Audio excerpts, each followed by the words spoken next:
Hello, everyone.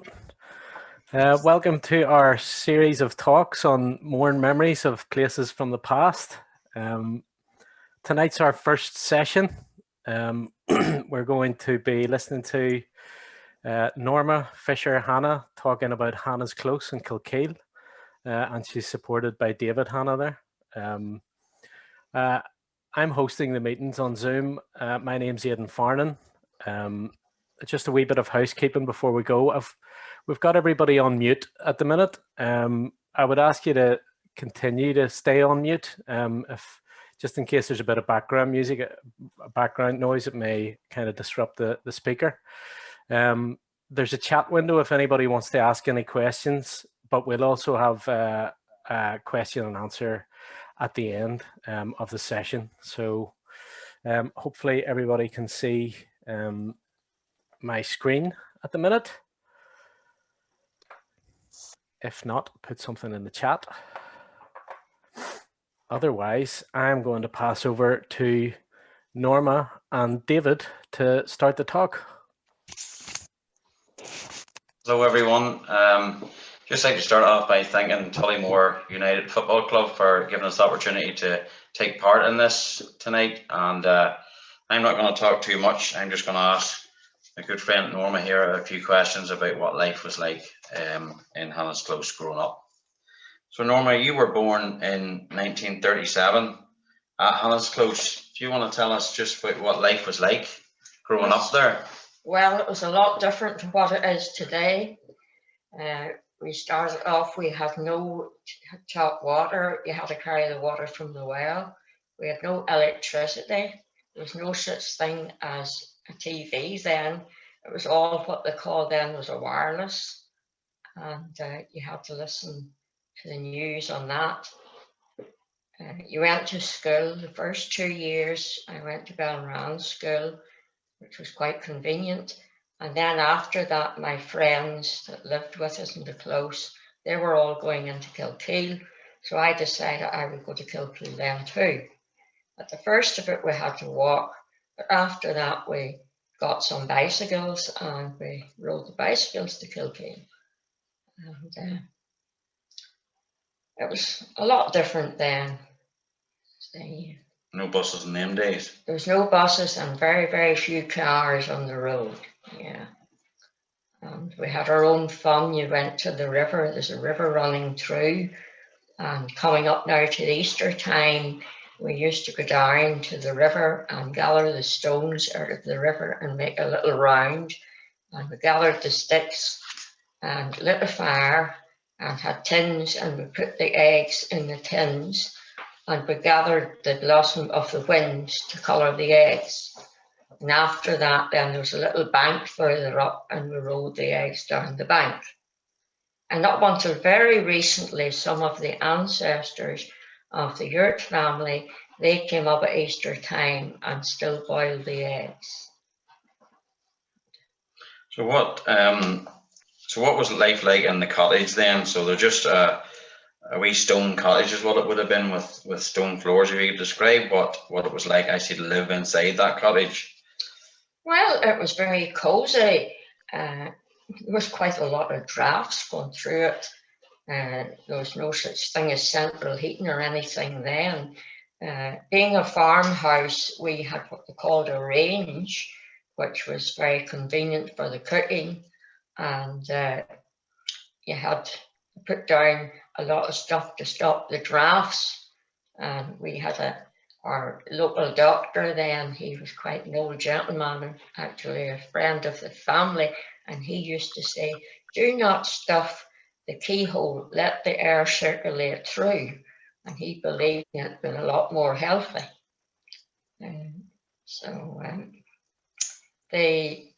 We had no carpets or anything like that. Then there were stone floors, but my mother put then what they called linoleum over the floor, which was easily washed.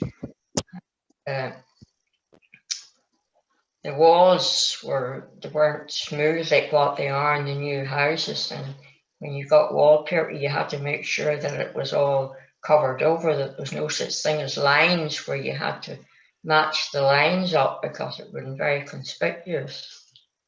And what about food then, or what sort of things did you eat and what was cooking like in it? Well, the food was the most of the thing my mother baked every day, and it was wheaten bread and flour bread. And the flour bread was, we grew corn, and when the corn was cut, they took the corn to the mill further down at the green, and it was ground to make the flour. The wheat was taken down and it was ground for the wheat meal, and they were put into half hundredweight bags. They were brought back and they were stored in bins. That was what my mother used to the shop. You had everything at home with you.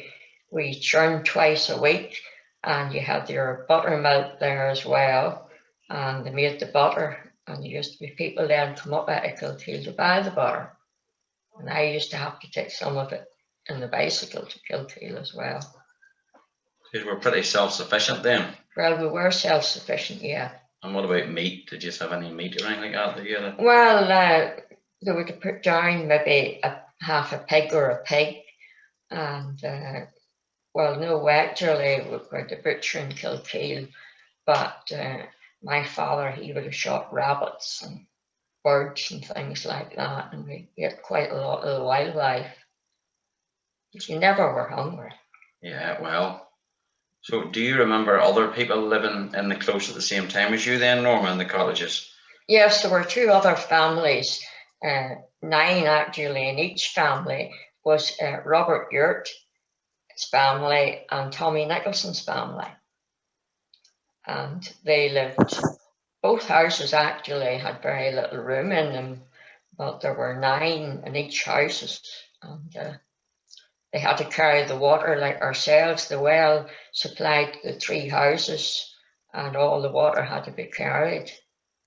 And my job, we churned on a Tuesday and a Friday, and when I came home from school on a Monday and Thursday, my job was carrying the water from the well and filling up the pails for the churning the next day.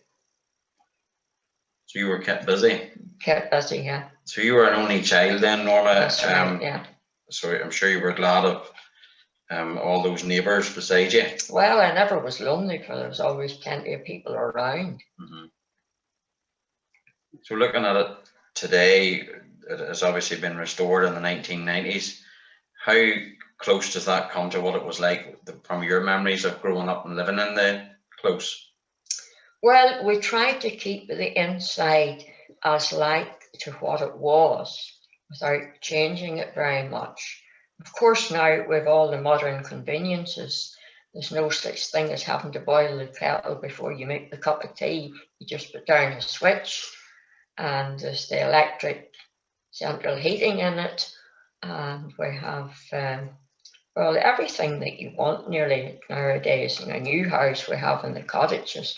They're all very comfortable, and the people seem to enjoy them greatly when they come. We get a lot of repeats. So Norma, obviously I was going to touch on the Second World War. You obviously were born when you were quite young whenever the war broke out, but do you have any recollection of what life was like around Mourne during the war years? Well, really, I remember very little about it, but what I do remember are the troops coming across from the Cartney Road, as it was, and they just ploughed right through the hedges and ditches and all, and came over and came through the river, and the troops, they had to wade through the river, and it was quite, I think it must have been the winter time then, for it was very cold. And when they came up as far as where I lived, there was a big space at the back, and they exercised themselves there. My mother, she made tea, and I remember all the cups and mugs about the house were took down, and anything that was eatable in the house was taken out, and they went into the barn and had a cup of tea before they went further on their journey.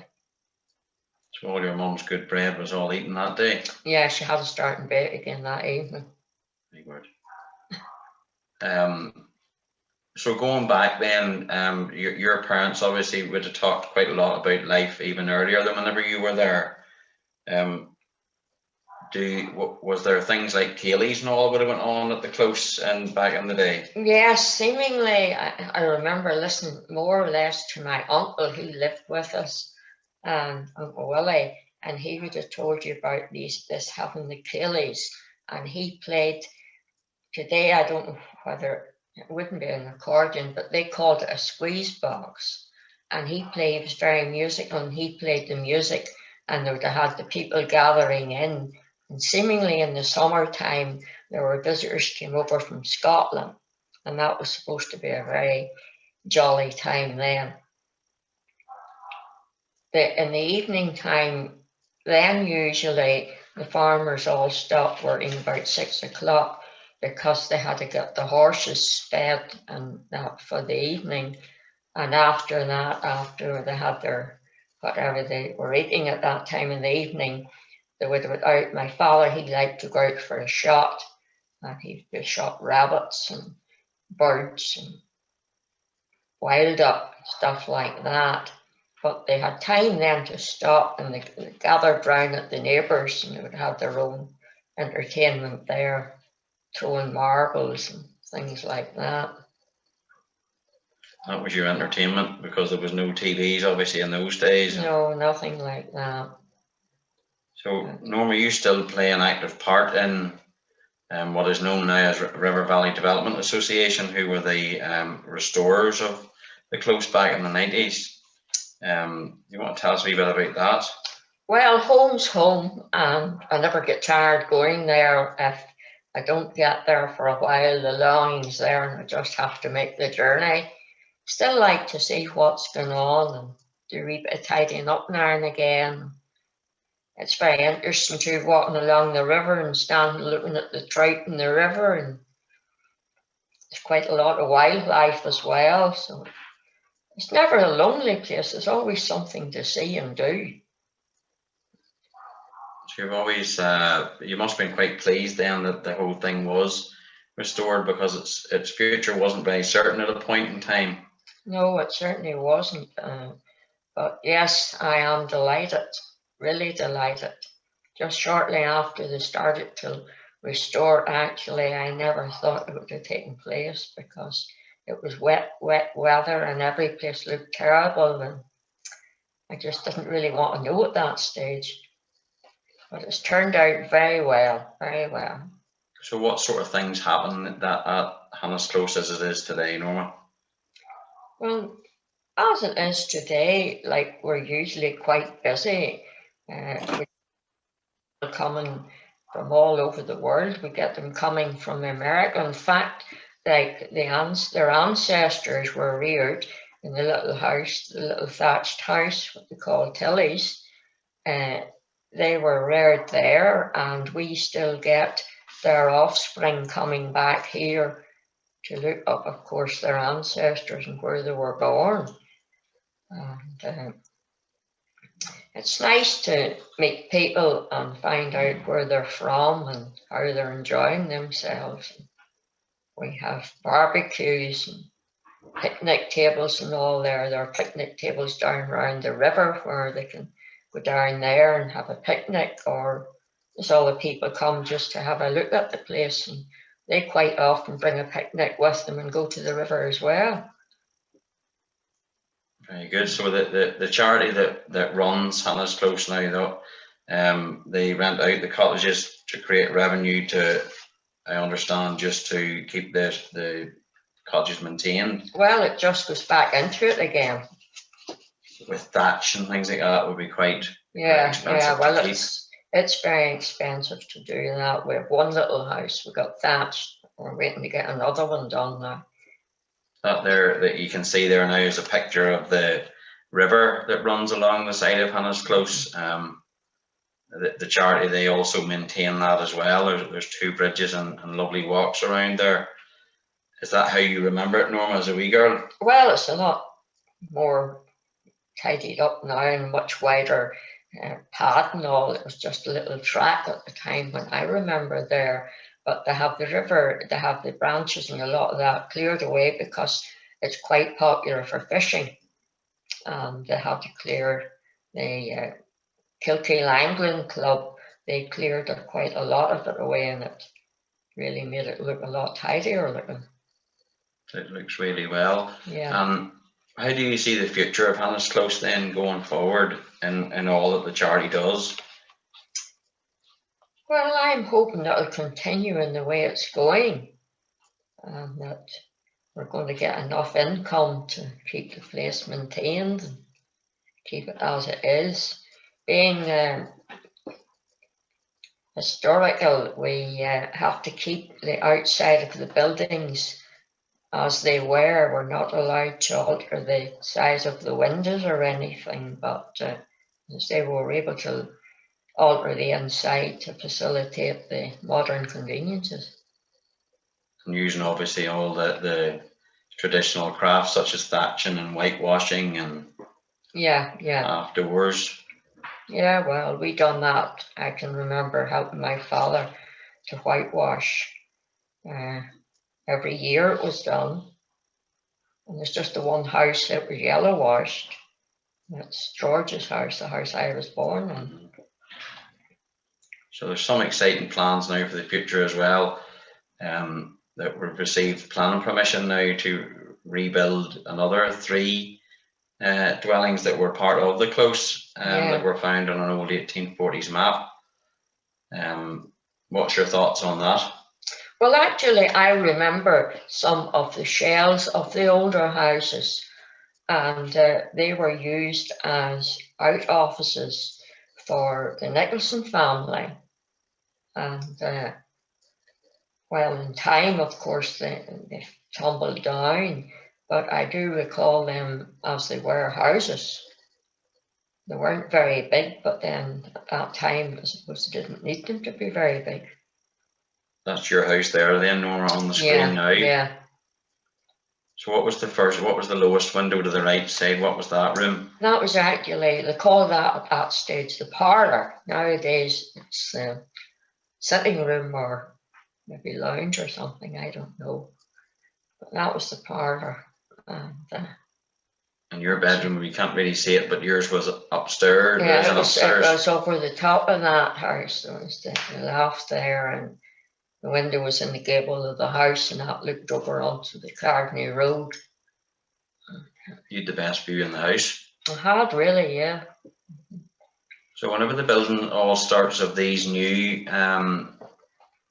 planned cottages, I think one of them's they've christened it the Cayley House. What sort of activities will be going on in that building? Well, we haven't at the minute. We haven't a house big enough to hold any of those things, and we're hoping that there'll be quite a lot of gatherings of different things, demonstrations, and probably cooking, and maybe flower arranging. And Liliana, that's our office woman, she does herbs, and the like of that always needs space. So we're hoping that we'll have the space to do the like of that. It's a popular spot, you know, and a lot of people do like to get down to see it, and I suppose that was partly one of the reasons why you wanted to have this multi-purpose building, which would probably look a bit like that's on the screen there now. It'll look very similar to that, but one big space inside. Yeah. And you'll be able to do a whole host of things, which will be good, as you say. In today's society, everybody wants to gather together, but you need a dry, warm space for them to do so. So that's right. Hopefully we'll maybe get a few dances going. You've been known to do that too, Norma, haven't you? Yeah. We're happy to go for question and answers now if you want, Aidan. Okay, good. There's one question there on the chat from Andy Hall. It says, David, ask Norma about the furry thorn bush that is the only thing standing in the middle of the field. That's a good one, Norma. Yeah. See, Norma, I'll tell you about this. Yeah, when I was small, my uncle used to take me down in the evening time after we had to do my school homework first, and then I was allowed to go out. And he used to take me down, and he said, "Well, go down now and see if there are any of the fairies around." So there's this one big thorn that stood in the middle of this field, and round it there were flat stones. And he told me about the little fairies coming out and dancing on the flat stones. And then a whole lot of evenings when he wasn't available, I would have went down, but I never seen any fairies. But it is still there, and when I left, when I got married and left, I told my son to be sure and not cut down the fairy thorn. So it still stands to this day. In fact, there was a lot of ivy growing around it, and no later than last week, I asked him would he cut the ivy away because it was inclined to smother the tree. And I would add, he was very, very nervous. I was on the phone to him at the time, and he was there with a hatchet trying to cut this ivy down. And he says, if my mother comes around the corner and sees me out with a hatchet against this very thorn, he says, I'll need an ambulance. Very He was good. being rather careful. So it's very protected. There's another question come in there. So ask Norma about the boiling well. Yeah, the boiling well, well, I often ask them why they called it the boiling well. We like to use, in the summertime, my mother liked to use that water for the churning because she said it was a much harder water and it kept the butter very firm. And I asked my father at one stage, why did they call it the boiling well? Well, he said it never went dry. And that's the only explanation ever I got. And where was it located within the close, Norma? It was further up the laneway and down into, it was a meadow, but actually it was nearly level with the river, or very nearly. And then there's a lower well then just to the bottom of where this picture is. There's another well that... that's the well where we used the water. The 3 houses carried the water from that well. And you're hoping to have that restored soon, yes, back to what it was? Yeah. So what's the space for that? Get some of Hannah's Close spring water. Yeah, well, it was very, it made lovely tea compared to what we have today. Mm-hmm. But, well, my father and Sam Yurt lived in the other house. They cleaned this well out about twice a year, and it was difficult because it never went dry either. But they bailed it out and then they whitewashed it. And they put frogs in it because they said the frogs kept it clean. And they gathered, I suppose, any of the shrubs that were in it. Very interesting. Yeah. Very good. Thanks, Norma. There's another question. So the close was established around 1640, I think. Ask Norma, has she researched her family background? And if so, how far back can she go? Well, we go back, actually, there's a Dr. Keith Hanna that done a book on it, and it went right away back nearly to that time. In 1640, there were a group of people came over from Serbia and Scotland, and they settled at the close. They built the houses in the shape they are today for shelter. And there's one lady wrote a book, and she said they built them on the river bank, higgledy-piggledy, for shelter. For at that time, there were bandits and all around. And there's only one door in the houses. And they said that, again, was for protection. And there was quite a number of Hannahs that all came at that one time. Yeah, well, that weren't related. My father used to say there were 15 families of Hannahs, and none of them were related. That was how it got the name Hannah's Close. But, well, when they came, they were allocated a short portion of ground to graze either a goat or a cow. And then as they spread their wings and got further afield, each property came then for sale, and probably my great-grandfather and grandfather and that bought in the houses and the fields that went with each house. There was so much ground. And eventually then my father ended up with it all. Very good. There's another question about the stepping stones. Someone asking, were they always there, Norma? Or are they new? Yes, they were there, and my father used to say that they were there in his time. He never remembered anybody putting them there. They were there when he was young as well. There are now 2 sets.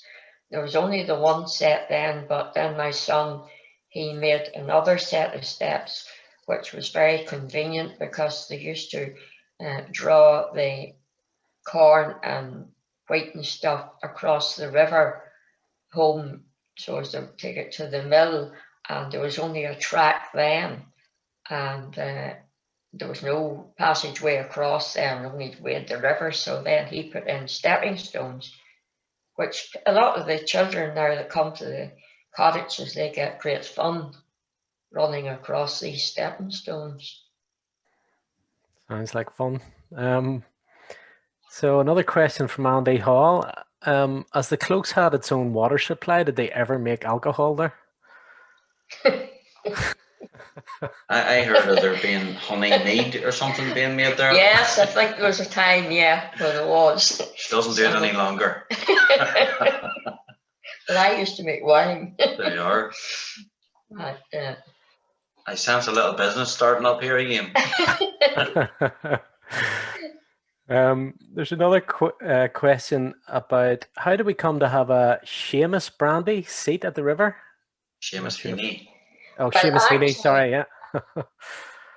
Our first manager was a fellow the name Joe Rooney, and he was a great character. He was actually reared in Ballymartin, actually, where I'm living now, but he was a headmaster over in Liverpool. And when we were restoring the Close, he came home quite often, and he came to me and he said, would there be any chance of getting a job there? Well, I knew he was the ideal man for it because he could have talked to anybody. He could have played any musical instrument, and he was very jokey and could tell quite a lot of jokes. And we thought he'd be very good for the job, which he was. But unfortunately, he took cancer and died. And his wife, as a memorial to Joe, got that stone and got it inscribed in the Seamus Heaney verse on it. And it had to be beside the river. So when we got the stone, we left it to Margaret, as they called her, where she wanted it left. So that's how the stone came about then. And it was Mourne granite. Very nice.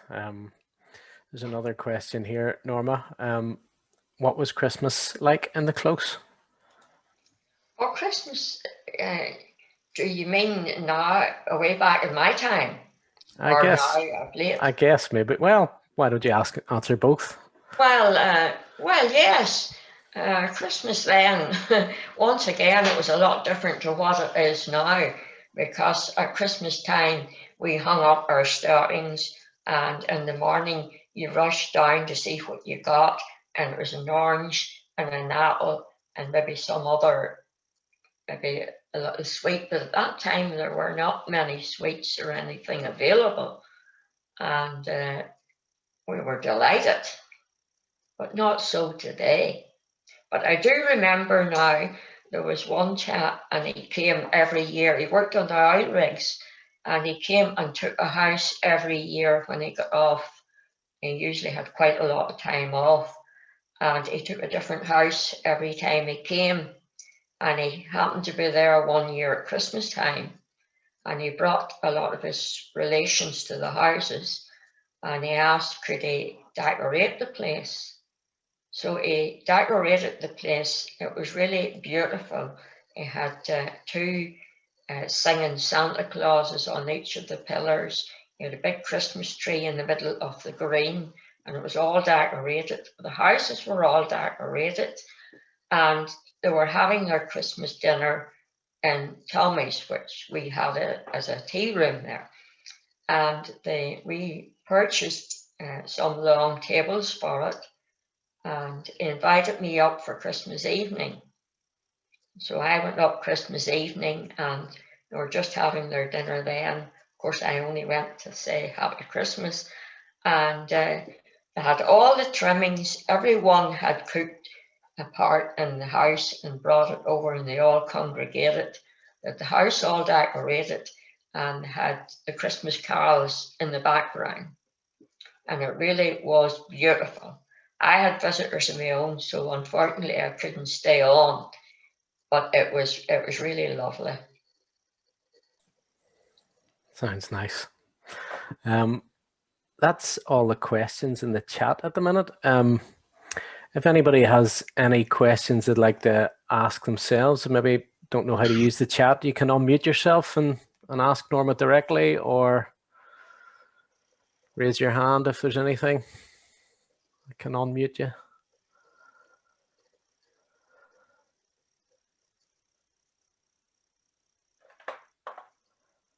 Samuel, did you raise your hand there? Yeah. Actually, I don't think I can unmute you. Samuel, you're going to have to unmute yourself.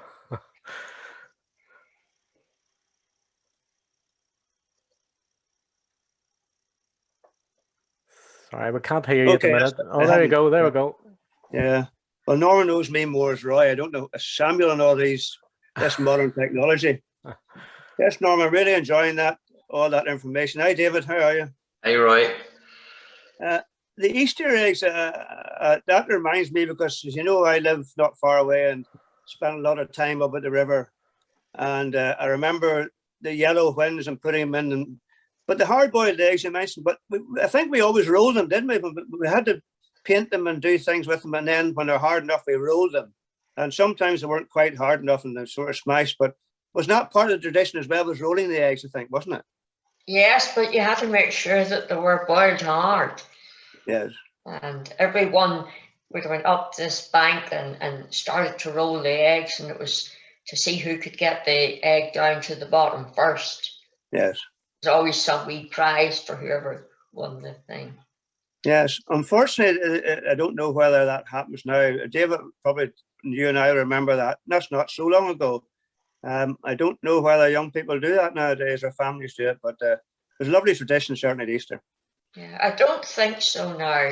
I No. haven't heard of it now this last couple of years. Yeah, I've seen it come Although, up. as I said before, there are some of the Europe families, and up until very recently, they came and boiled the eggs and all. Right. I I've seen don't it know. coming back into fashion a wee bit in some places, doing the hard-boiled eggs. Yeah. We have an Easter egg hunt up at the closest part of the charity's fundraising activities every year. And weren't able to do it last year, obviously, but and the 2 years that we did have it, very, very popular, and we would have done what Norma said there, lighting the wee campfire and boiling the eggs with the wind blossoms in it and colouring the eggs, and got the kids to roll them down the hills. And they weren't really sure what it was all about, but it's nice to keep that tradition going anyway. I think so, yes. Thanks, folks. Thank you. Thanks, Aidan. All right. There's a couple more questions on the chat. Norma, if you're okay taking them. Yes, okay. What did most of the folk work at? Sorry? What do most people work at? Well, some of the folk worked at the Silent Valley, and some of the other ones just helped on farms or any work that was going around. But my family were the only ones that farmed. Like, they were sitting here in the middle of the farm. And, but the younger folk, they got educated, and a lot of them went to jobs, maybe in Belfast and further afield. Was there a shoemaker at the close? Yeah, my grandfather was a shoemaker, and he had a shop in Newry Street in Kilkeel. I actually have still the bill heads that he had printed then. It was George Hanna. And I came across old records that they had of repairing shoes and making shoes. And the writing is really lovely that's in those books. You wouldn't get writing like that today. Very good. So somebody's asked, how was the yellow wash made? Can you tell us about that? The yellow wash. Oh, the yellow wash, yeah, that was a wee bit of a job today actually.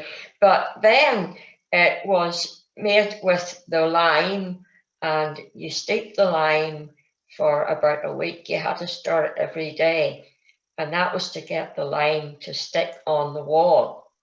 And to colour it, there was a crystal they called copperas, and that crystal had to be melted, and you had to keep testing it to find out the right colour. And when you got the right colour, then you had to have a great big sort of a tank full, like you put everything into and stirred it so as it all came out the same colour.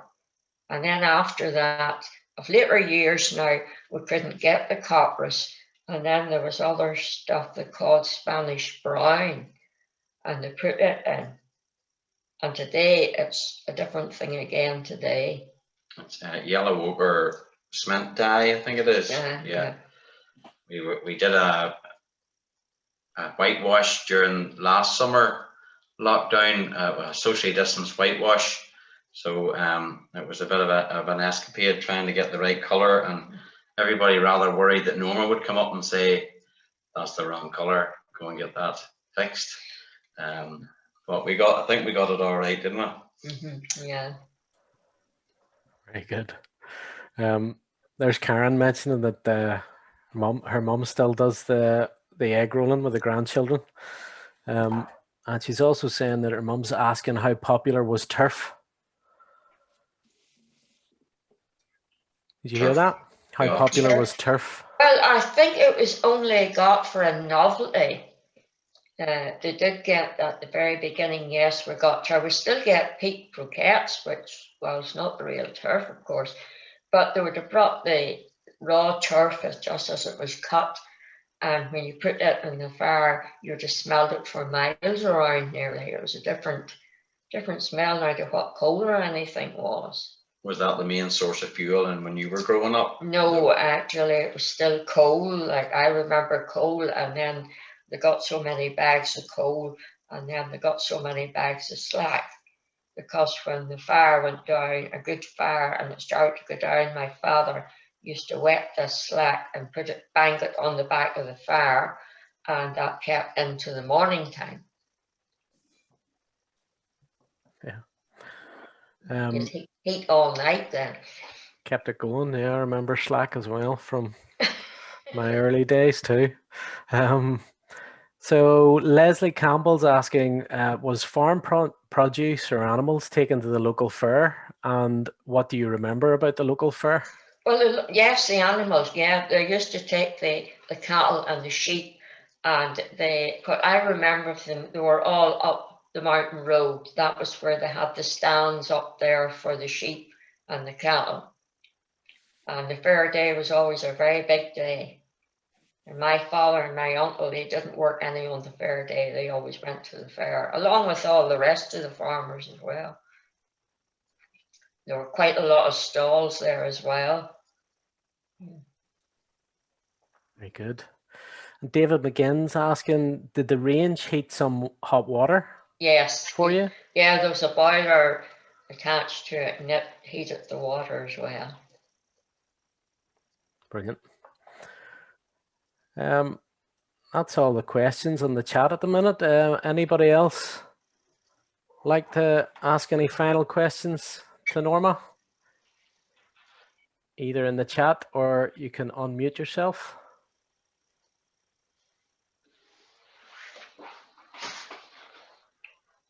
No? Okay, I think that's probably us. Can I just say, Tollymore every year, still on Easter Sunday, they roll boiled eggs down the big hill. Still done. our dogs go over in the afternoon and eat all the bits of eggs that are lying about. They love it. The broken shells and stuff. So just with that. Still going strong then. Yeah, yeah. Anyone else? I'm No? going to do a wee bit of talk on just about what's happening in HannasClose at the minute, and what I see about the future of it. So I'm chairman of the River Valley Development Association that runs HannasClose. I wasn't there obviously at the time when it had been restored, and that was my father and Norma and Dr. Mitchell and quite a few others who got together and formed River Valley Development Association. That was really the main aim, was to save as many of the old derelict Mourne homesteads as possible. And they did a really good job. They got quite a substantial amount of funding. It wouldn't have been easy back in the 90s to get that, but they did, and they succeeded. And upwards of 10 houses were restored. So that whole business had been running there, or has been running for the last 22 years, and has been pretty successful. It's not as solely and really to be a self-catering accommodation, but that was a part of it, that they realised, you know, that to try and get enough revenue to keep them restored, obviously with sash windows and thatched roofs and all the wee things that can go wrong with an old building like that, it takes substantial amounts of money to keep that going. So it's just the charity is set up as a non-profit organisation, that anything that they make goes straight back into paying the staff to keep the houses maintained in the way that they are. There's quite a lot of volunteers associated with HannasClose. We have a group called the Friends of HannasClose, run by a local girl, Susanna Mackay, and they come down and do quite a lot of like wee odd jobs, maintenance jobs, cutting back all the shrubbery and whitewashing, and there's just an endless amount of things to do. And we're always encouraging people to join and come along, especially whenever things get a bit better. And it's a good day's crack.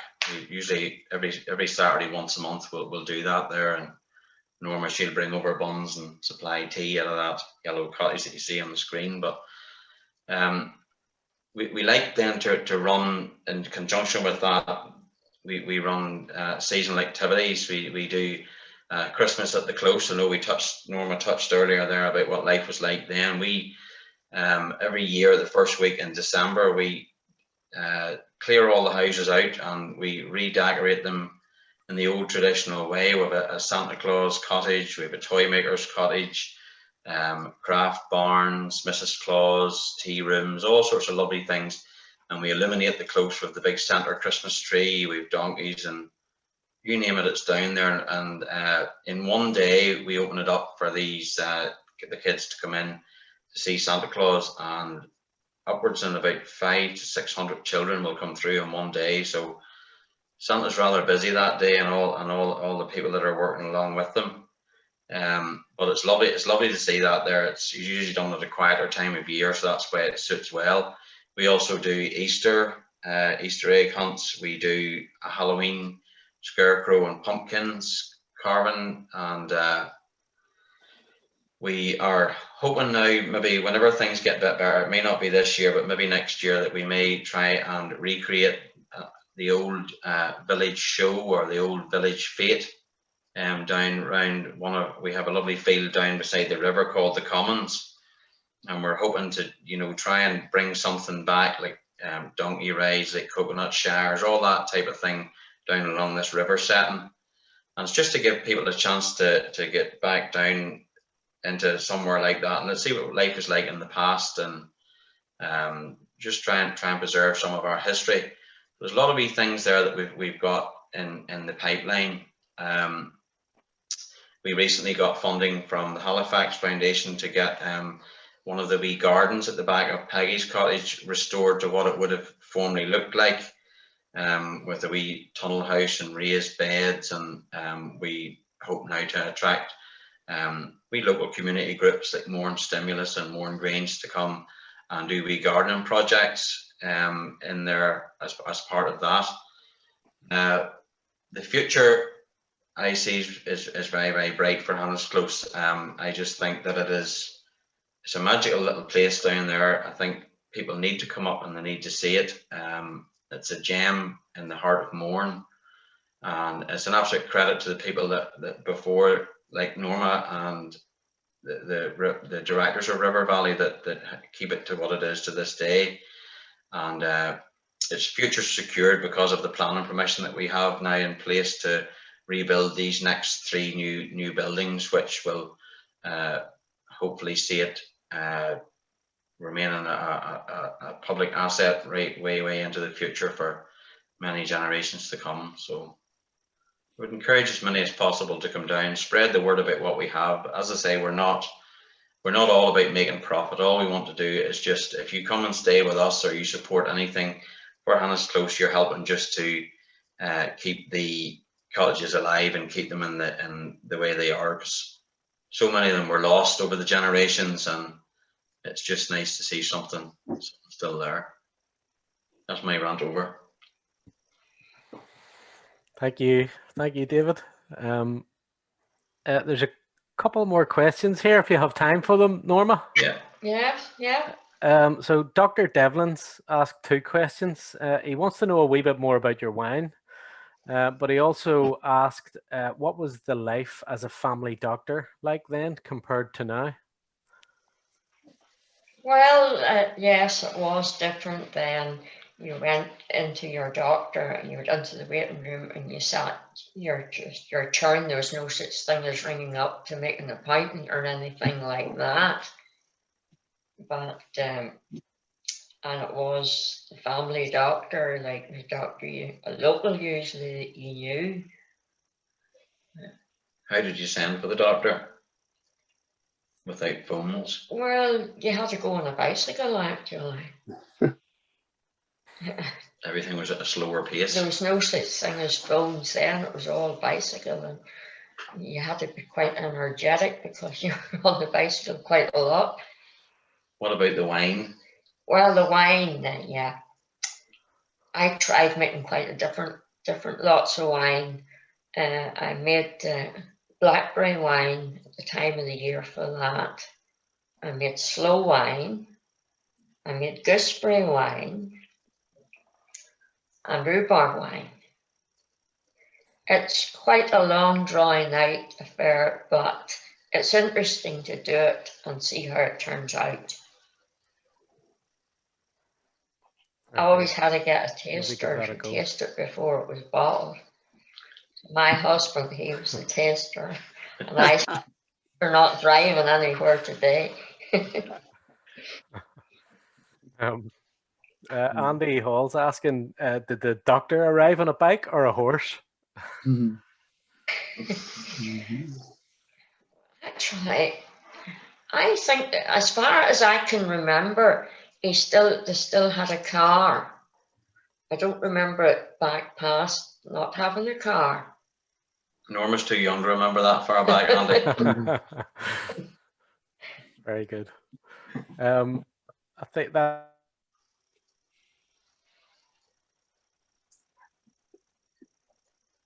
Have you muted? Oh, thanks, David. That's all the questions we have at the minute. So unless anybody has last questions for David or Norma, we'll maybe close the call. Hope we didn't bore everybody. Thank you. No, I don't Thanks, think so. David. It was very Thanks, interesting. Yes, on behalf of everybody, Norma, David, thank you so much. That was very interesting and a great kickoff to this series of talks that we're doing. So thank you so much for your time, and thanks everybody for joining. Thank you. Thank you. Thank you for having us. Good night.